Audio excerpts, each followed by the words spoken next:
حضرت سیدہ عائشہ صدیقہ رضی اللہ تعالی عنہا فرماتی ہیں کہ رسول اللہ صلی اللہ علیہ وسلم نے فرمایا جن عورتوں میں یہ 3 علامات پائی جاتی ہوں وہ عورتیں بہت ہی بابرکت عورتیں ہوتی ہیں۔ کون سی 3 علامات؟ پہلی علامت، اس کی طرف رشتہ بھیجنے اور رشتہ منظور ہونے پر کوئی دقت نہیں ہوتی، بہت ہی آسانی سے رشتہ ہو جاتا ہے۔ دوسری علامت، اس کا حق مہر شریعت کے مطابق ہوتا ہے، آسان سا ہوتا ہے۔ تیسری علامت فرمایا اس کے ہاں بچوں کی پیدائش بہت ہی آسانی سے ہوتی ہے۔ فرمایا جن عورتوں میں یہ 3 علامات پائی جاتی ہوں وہ بہت ہی بابرکت عورتیں ہوتی ہیں۔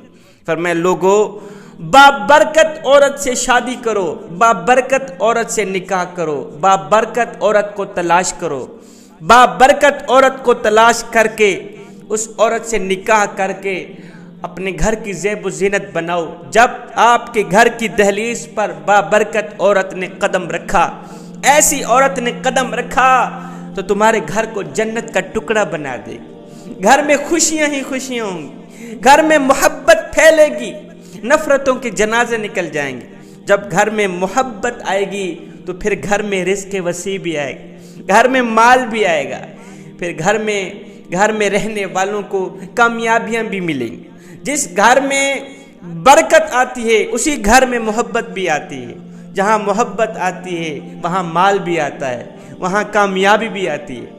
ایک عورت تھی، وہ کسی کام کے لیے گھر سے باہر نکلی، 3 بزرگوں کو بیٹھے ہوئے دیکھا، کہنے لگی میں آپ لوگوں کو جانتی تو نہیں ہوں، آپ اجنبی ہیں، لیکن آپ کے چہرے پر بھوک کے آثار نمودار ہو رہے ہیں، چلیں آئیں میرے گھر آئیں، میرے گھر تشریف لے آئیں، میں آپ لوگوں کی خدمت کرتی ہوں، آپ لوگوں کو پانی پلاتی ہوں، کھانا کھلاتی ہوں، بدلے میں آپ لوگ میرے حق میں ڈھیروں دعائیں کیجیے۔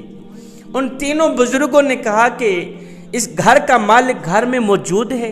عورت نے کہا نہیں، گھر کا مالک موجود نہیں، میرا شوہر گھر میں موجود نہیں۔ 3 بزرگوں نے کہا پھر ہم آپ کے گھر نہیں آ سکتے۔ رات ہو گئی، جب گھر کا مالک اس مائی کا شوہر گھر میں آیا تو مائی نے اسے سارا واقعہ بیان کیا۔ شوہر نے کہا جلدی جاؤ باہر، اگر وہ 3 بزرگ بیٹھے ہیں تو ان کو اندر لے کے آؤ، ان کی مدد کرتے ہیں، ان کی خدمت کرتے ہیں، ان کو ٹھنڈا پانی پلاتے ہیں، کھانا کھلاتے ہیں، بدلے میں وہ ہمیں ڈھیروں دعائیں دیں گے۔ یہ عورت گھر سے باہر نکلی، دیکھا وہ 3 بزرگ وہیں کے وہیں بیٹھے ہوئے ہیں۔ عورت نے کہا گھر کا مالک آ گیا ہے، میرا شوہر آ گیا ہے، وہ تمہیں اندر بلا رہا ہے، آئیں آپ ہمیں خدمت کا موقع دیں، ہم آپ لوگوں کی خدمت کرنا چاہتے ہیں، آپ لوگوں کے چہرے پر بھوک کے آثار نمودار ہو رہے ہیں۔ ان 3 بزرگوں نے کہا کہ ہم تینوں ایک ساتھ اندر ہرگز نہیں جا سکتے، ہم میں سے ایک ہی اندر جائے گا، تینوں اندر ہرگز نہیں جا سکتے۔ عورت حیران ہو کر بولی وہ کیوں؟ ایک شخص نے یہ بات کرتے ہوئے وضاحت کی کہ میرا نام مال ہے، دوسرے کی طرف اشارہ کرتے ہوئے کہا اس کا نام محبت ہے، تیسرے کی طرف اشارہ کرتے ہوئے کہا اس کا نام کامیابی ہے، ہم میں سے ایک ہی اندر جائے گا۔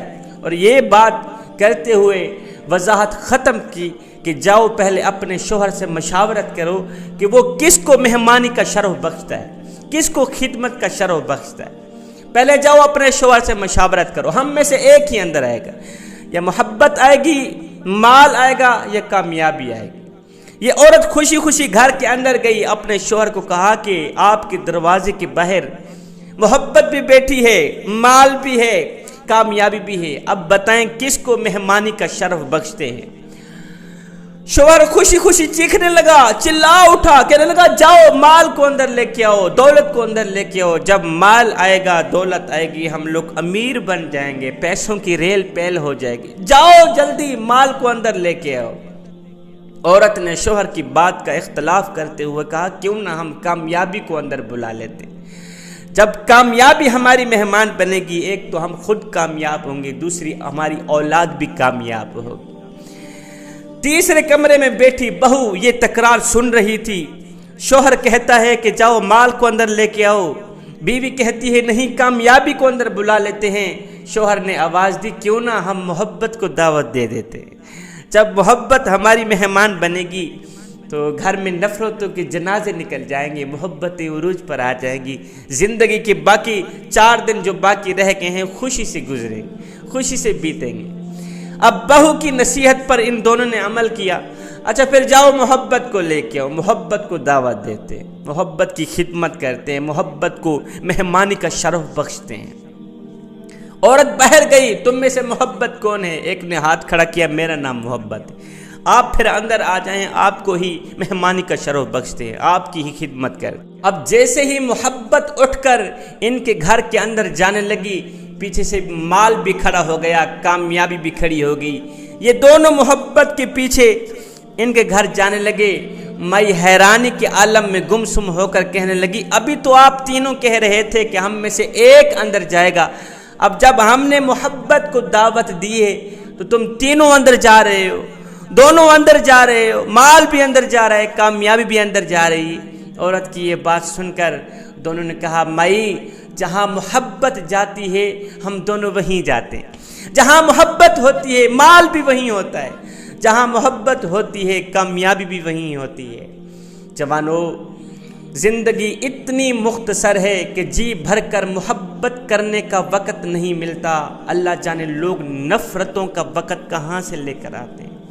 اپنے دل میں اور اپنے ساتھیوں کے دلوں میں محبت پیدا کیجیے، اس سے آپ ایک کامیاب شخصیت کے مالک بن سکتے ہیں۔ میرے نبی نے فرمایا، برکت والی عورت کو تلاش کر کے اس کے ساتھ نکاح کر کے اس کو اپنے گھر کی زینت بنانا۔ جب برکت والی عورت، اس کی سب سے بڑی نشانی اس کا جو حق مہر ہوگا وہ شریعت کے مطابق ہوگا۔ اس کے حق مہر میں گاڑیاں نہیں لکھی جائیں گی، کوٹھیاں نہیں لکھی جائیں گی، مربع نہیں لکھے جائیں گے۔ صحابہ کرام کے دور میں کیا تھا، جس کے پاس دینے کو کچھ روپے نہیں تھے تو میرے نبی فرمایا کرتے تھے، جاؤ اس کو سورۃ الرحمن سکھا دینا، تیرا حق مہر ادا ہو جائے گا۔ سورہ یاسین سکھا دینا، قرآن پڑھا دینا، دین کی تعلیم دینا، میری کچھ احادیث مبارکہ اپنی خاتون کو یاد کرا دینا، تیرا حق مہر ادا ہو جائے گا۔ مجھے ایک واقعہ یاد آ گیا، حضرت عمر فاروق رضی اللہ تعالی عنہ کا دور ہے۔ ایک خوبصورت عورت مسجد نبوی میں نماز پڑھنے کے لیے جایا کرتی تھی۔ ایک دن یہ عورت مسجد نبوی میں نماز پڑھنے کے لیے جا ہی رہی تھی، راستے میں سے کسی نوجوان نے اس کا راستہ روک لیا۔ اس عورت نے کہا، تجھے کیا تکلیف ہے، کیوں میرا راستہ روکنے کی کوشش کر رہا ہے؟ اس نے کہا، کوئی خاص تکلیف نہیں ہے، بس تکلیف یہ ہے کہ تیری محبت میرے دل میں سما گئی ہے، تیرا حسن میرے دل میں سما گیا ہے، لہٰذا میں تجھ سے محبت کر بیٹھا ہوں، تجھ سے شادی کرنا چاہتا ہوں، تجھے اپنانا چاہتا ہوں۔ اس نے کہا، اچھا اگر تو مجھ سے محبت کر بیٹھا ہے اور اگر تو مجھے اپنانا چاہتا ہے تو پھر میری ایک شرط ہے، وہ شرط تو پوری کر، میں تیری ہو گئی۔ آج ہمارے معاشرے کے نکاحوں میں جو شرائط لکھی جاتی ہیں ان پر بھی نظر دوڑائیں، اس نیک خاتون کی شرط پر بھی نظر دوڑائیے گا۔ اس خاتون نے کہا، میری ایک شرط ہے۔ نوجوان نے کہا، جلدی بتا کون سی تیری شرط ہے؟ تیرے جیسی حسین و جمیل عورت کو پانے کے لیے اگر آسمان سے تارے بھی توڑ کے لانے پڑے تو میں لانے کے لیے تیار ہوں، جلدی بتا کون سی تیری شرط ہے؟ اس نے کہا، میری کوئی لمبی چوڑی شرط نہیں ہے، بس شرط یہ ہے کہ اگر تو مجھے پانا چاہتا ہے تو پھر مجھے پانے کے لیے 40 دن حضرت سیدنا عمر فاروق کے پیچھے نماز پڑھنی پڑے گی۔ آیا ہے، قربان جاؤں اے نیک خاتون تیری شرط پر۔ کہا 40 دن عمر کے پیچھے نماز تو پڑھ، میں تیری ہوگی۔ اس کو پتا تھا نا کہ جب یہ عمر کے پیچھے 40 دن نماز پڑھے گا، جب یہ عمر کے پیچھے قیام کرے گا، رکوع و سجود کرے گا، نمازیں پڑھے گا، اس کو میرا حسن بھول جائے گا، پھر حسن والے کا حسن اس کے اندر، اس کے دل کے اندر بیٹھ جائے گا۔ ہوا بھی ویسے۔ جوانو، رب کو پانے کی کوشش کرو، جب رب تمہارا ہو گیا تو پھر سب تمہارا ہو گیا۔ اور رب کے عشق میں، رب کی محبت میں ایک وہ مقام بھی آتا ہے کہ دعا تو رہی بڑی دور کی بات، انسان صرف سوچتا ہے اللہ پوری کر دیتا۔